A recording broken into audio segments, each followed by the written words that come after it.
No one keeps the champ waiting. Dustin Poirier joining us right now. Dustin, I apologize for the wait. Thank you very much for joining us. No problem, man. Thanks for having me on. All right, so here you are, Dustin. You are a week or so removed from winning the interim belt. This is something you've wanted. You finally got your hands on the belt, paid in full. You told me afterwards 25 minutes to make life fair. 8 or so days removed. What is it like? Has it set in?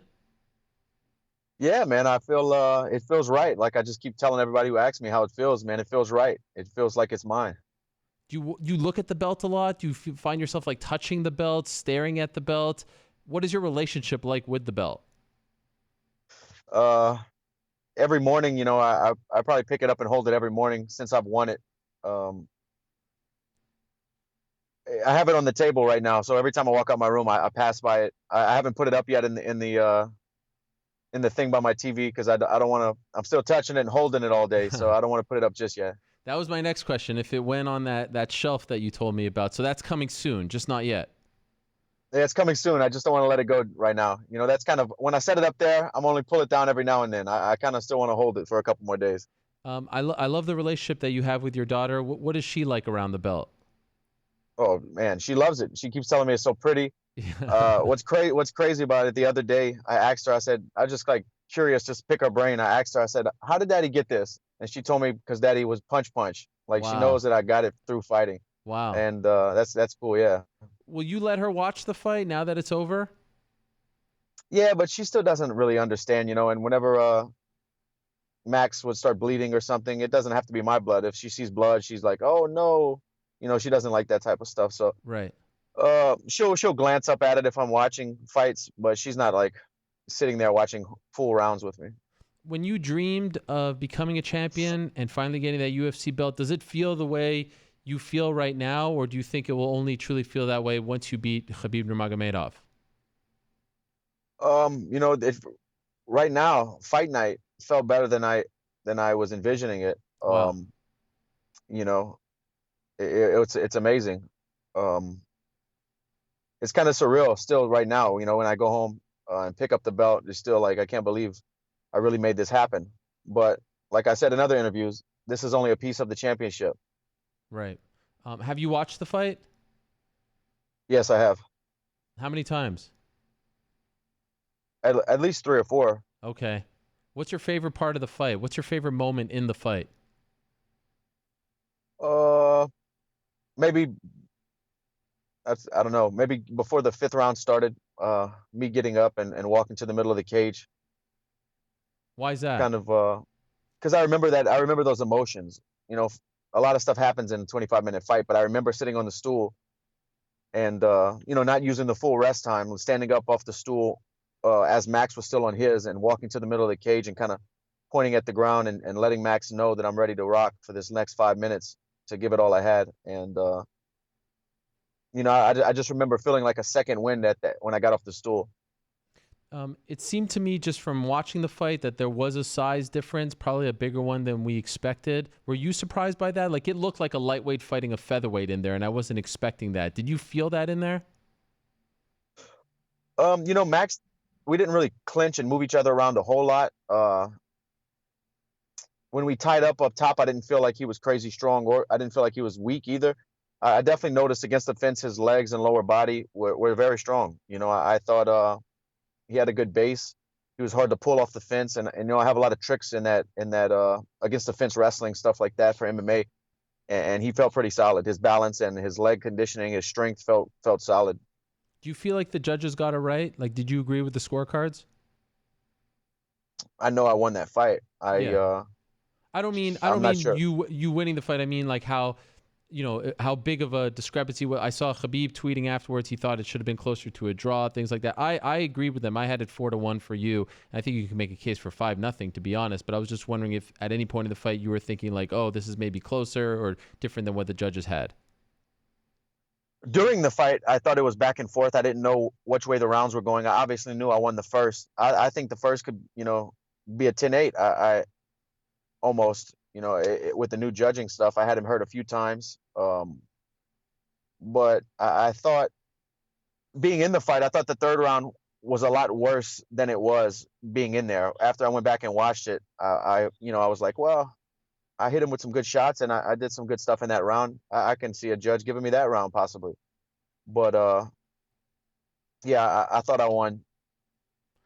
You've talked to us, and I've talked to you about this, like us being emotionally invested in your journey because you allowed us to be there from the beginning with the documentary Fightville. And so I was wondering what it was like when you saw your wife, who's been with you from the very humble beginnings, and now you finally, I mean, I can't imagine how many times, like I know I talked to my wife about my career ad nauseum. I'm sure you're talking to her ad nauseum about your career and the journey and the ups and downs and the drama and the politics, trying to get, like, what was it like when you finally got to give her that belt and show her that belt?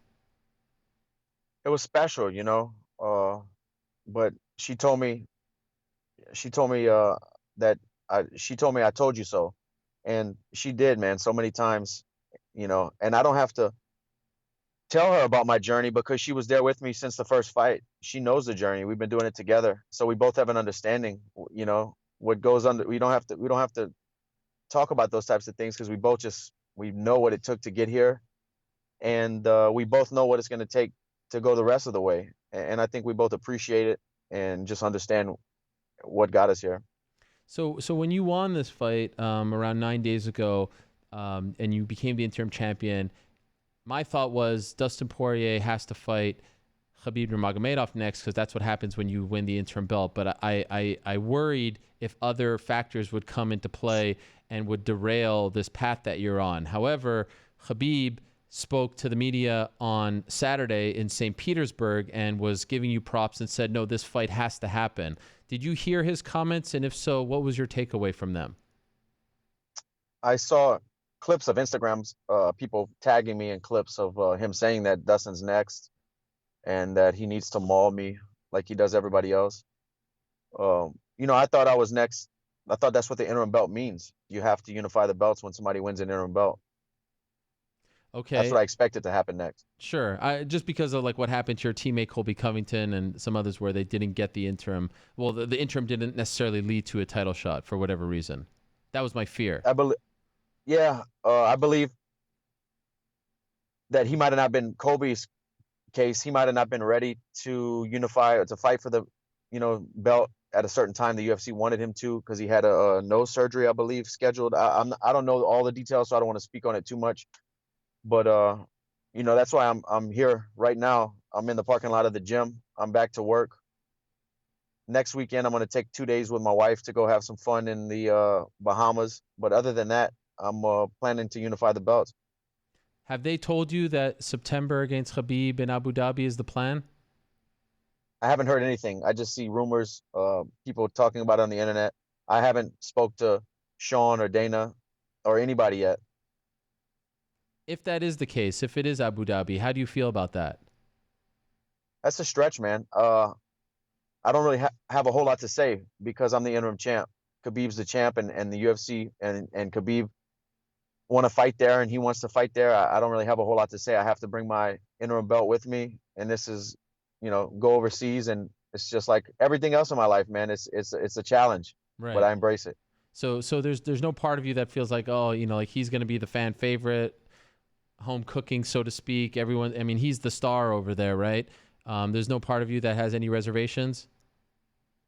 Look, I don't want to keep strumming the same stuff over and over again, fight after fight, but I have 20 minutes, 25 minutes to make life fair in there. None of Right. that matters. What you just said, that's irrelevant. Him saying, he's going to have to maul you like he does everyone else. This is sort of the way he speaks, but you get the sense from Khabib that he ultimately respects you, that he feels like you are on his level. Um, I haven't really seen a whole lot. I'm not sure. I would hope so. As a top fighter and a champion, every fight he's going to fight from here on out is the best guys, the most hungry guys with a lot to prove. So he should know that I'm a very dangerous opponent. Have you even started to watch film on him, to watch some of his fights since you won against Max? No, I haven't. Okay.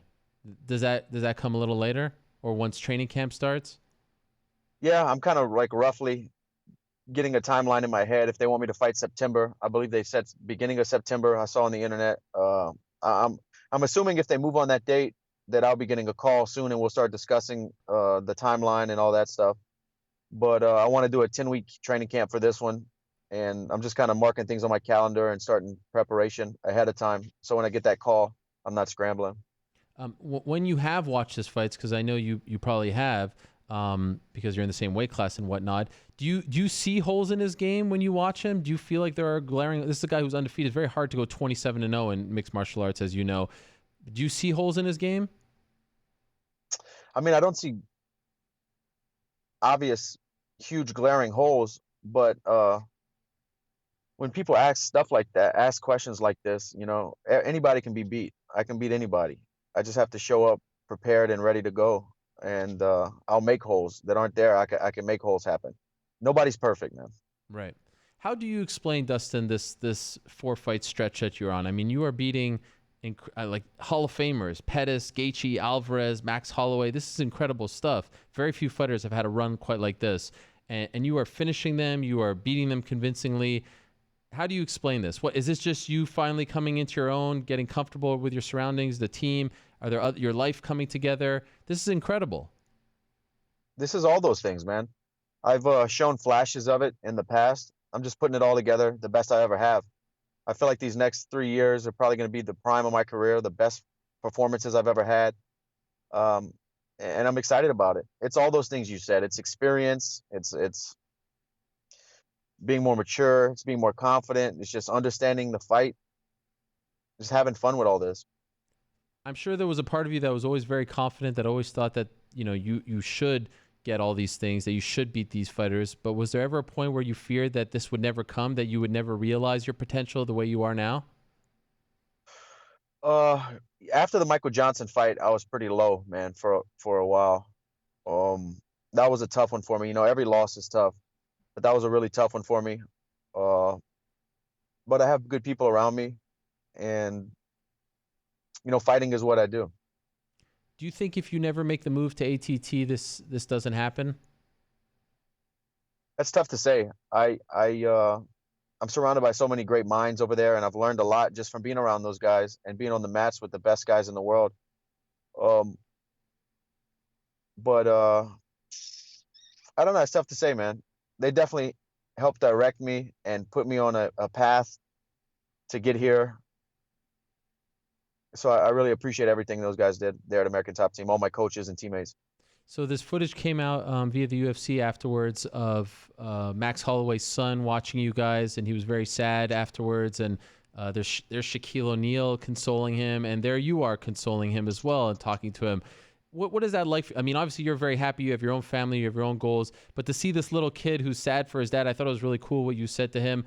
What does that do to you to see him so sad like that? That's just the other side of what we do. A little clip of what a lot of people don't get to see is what happens, the aftermath. What I saw is backstage, a young kid. I'm a father myself. A young kid saw his dad bleeding, saw his dad beat for the first time. His son is young, so Max hasn't lost in over 5 years. That's probably as far back as his kid can remember. His dad's never lost. And his definitely hasn't been beat up and bloodied up like that in any fights in the UFC that I've seen. So for a young kid to see his dad bleeding and defeated, I'm sure was hard for him. So when I saw him crying there, I just wanted to let him know he's all right. Things look a lot worse. This sport is a great one, but it sometimes brings out an ugly side in people. And I think it was really cool to see how everyone was so happy for you, even happy for Max, the way he handled himself, the respect that you guys had, like you guys, and even like the four of you, Adesanya and Gastelum, the respect that they had for each other. That was just a really great night. Like that was one of my favorite 90 minutes in UFC history. Like all you guys just kind of showing up and doing your job and the respect afterwards. And I'm wondering if you saw all of that, like the nice things that people were saying. Like, social media can be toxic. It can be really mean. But did you see all the love that you guys were getting afterwards for the way you conducted yourselves? I definitely did. Not only did I see it, I felt it in the arena. I felt it in the locker room. I felt it everywhere I went. People just appreciated that night of fights and that sportsmanship. And Max is a champion, man. He was graceful in defeat. and he was a gentleman to me in the back. I have nothing bad to say about the guy. I'm excited to see him fight again. I can't wait to see him fight again. So you're doing a great thing as you've been doing for your last few fights. You have a foundation, you and your wife, a nonprofit called the Good Fight Foundation, correct? Is that the right name? Yes, sir. And you decided to donate. You were going to put up for auction all your gear from the fight in order to get a playground built for disabled children in your hometown of Lafayette. The auction has started, correct? Where are we at right now in terms of the number? Yeah, last time I checked, the my stuff was up to $9,000 in the auction. I think there's a couple days left. Wow. And there's multiple But auctions going on, right? yeah, so Alan Jobed donated everything, and that was listed today. So now it's up for auction. And also Eric Anders gave me his Reebok tracksuit and the shirt he wore out to the fight. So I have his stuff listed there. And Max signed his gloves and gave it to me in the back after the fight. Wow. And I had somebody reach out and buy. Usually I auction off my gloves with my fight kit, but I had somebody reach out and asked me to purchase mine and Max's gloves from the fight, and they threw out a big number, so I sold it to a Japanese sports collector. Whoa. So it went direct. Yeah, Your gloves, his gloves. How? Okay, can I ask how much? 20K for the Whoa. 2 pair of gloves. Holy smokes. A Japanese sports collector. How do you know this man? I guess this guy has bought stuff in the past. I know he bought some of Robbie Lawler's used stuff a while back after one of Robbie's title fights. And Dan Lambert actually put me in touch with him. Wow, that is amazing. Has he paid for it? I'm waiting for the wire to go through, and he's gonna be coming down for the fights in Fort Lauderdale next week. Oh, I'm sorry, Oh, not this Saturday. So yep. I'm gonna come up to the fights, and I'll bring the gloves with me. I'll be able to give them to him in person. Wow, that is amazing. And so all this money is going to go to building that playground. Yeah. Every dollar is going to go to the foundation, and whatever it takes to build this playground, if we have some money left over, it's just going to go towards the next goal we set.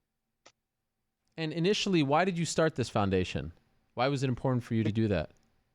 I just had a lot of fight worn stuff. You know, I've said it before. It's cool. It's to have your first couple fights in the UFC. You know, it's so prestigious. These pairs of gloves and shorts covered in blood. You want to show everybody, but after 24 fights in the UFC, it's kind of gross. You have drawers full of stuff, you know, and 20 pairs of gloves. It's not as cool as it was your first couple. Right. So me and my wife were moving from Florida, and I had a bunch of stuff in a drawer, and I was like, what am I going to do with all this? And we ended up selling it and giving the money to a fallen police officer's wife and children. And then we did it again for a food shelter, and we just decided, hey, let's make this a thing and give it its own name, and continue doing it and try to spread the word and let it grow in its own lane. So instead of me doing it out of my name, we started the Good Fight Foundation, and I want it to be its own thing. And I know you've explained why this particular playground is important for you, but for this audience, if you don't mind, why is this your particular goal after this fight? We were looking at a couple of different things. You know, there's always so much stuff going on in the world, and you know, in my hometown. We were looking at a couple of different options to raise money for this fight camp. And then when I heard this young kid's story about wanting to have a playground at his school for his classmates, it kind of hit. Oh, no. May have lost him there. I think he may have gone. Oh, there you are. We lost you there. Sorry about. No problem. Yeah. So I heard this kid's story. I knew this was the one we needed to do. It you know, hit me in the heart, and I feel like we owe it to the kid. He never got to see it come true. That was what he wanted. He wanted his class to have a place to play on the playground, and we got to make it happen for him. Wow. And what has the reception been like? You know, you're doing not only good things for Lafayette by winning these fights, but also giving back to the community. Coming back home the last week, what has it been like for you? It's been incredible, man. I can't go to the grocery store without Wow. without talking to everybody and taking pictures. And not that that's a bad thing. It's great, but it's been amazing, man. People here in Lafayette really get behind things going on in Lafayette. They get behind homegrown stuff, and they're very proud Louisianans.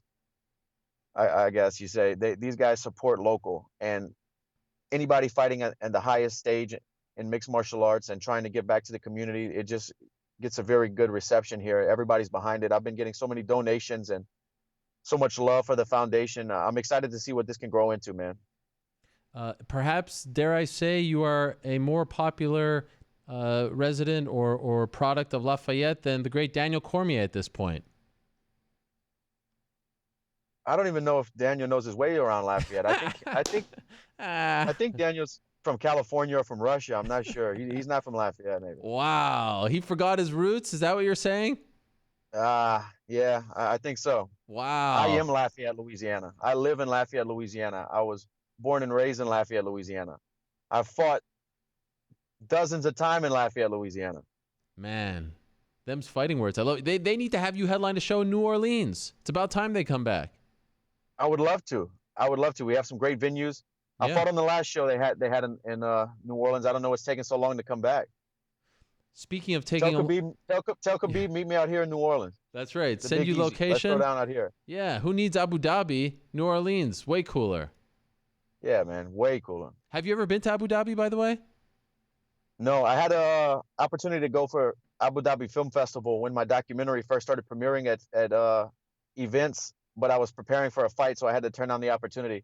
Oh, all right. Well, and would you go early for something like that? Like, would you go out there early if you had to fight there? Yeah, I think I would have to. I'm kind of thinking 2 weeks. Okay.